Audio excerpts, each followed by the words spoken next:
All right, walk us through that. It was a death warrant. When they told me it don't look good, it don't look good for you either. I asked the Lord about that, and He said, "Well, you've heard what they've had to say. Are you going to believe what they're telling you, or are you going to believe me at my word?" And here's what the Lord said to me. He took me to the word, and the word says, "That's good, and Clay." He said to me, "You shall live and not die, and declare the works of the Lord." That's what He said to me. Yeah. And He says to me, "Are you going to believe what them doctors are telling you, or are you going to believe me at my word?" I said, "Lord, I'm standing on your word." Yeah. Well, He said, "Well, stand on my word." So from 3 o'clock that afternoon when they gave me that story till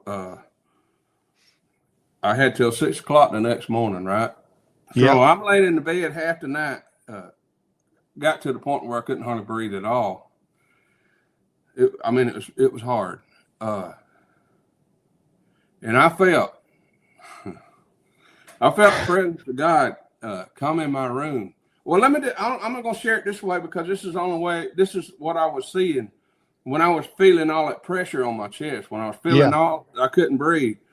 I worked law enforcement for about 40 years, and in training how to survive,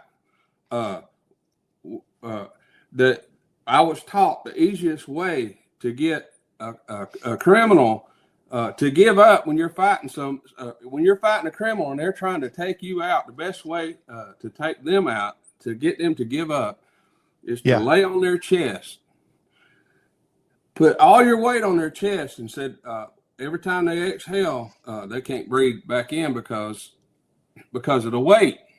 Well, I felt that weight, and that weight, if you study the Word of God, you'll find that when the Lord talks about glory, when the Lord talks about His presence, it's weighty. Heaviness, the weightiness of God, the glory of God. Yes. There it is. Yeah. So I felt that. I felt that in my room, and I felt that on my chest. And I felt like, here's what I felt like. I felt like I had a man laying on my chest as I was taught to train.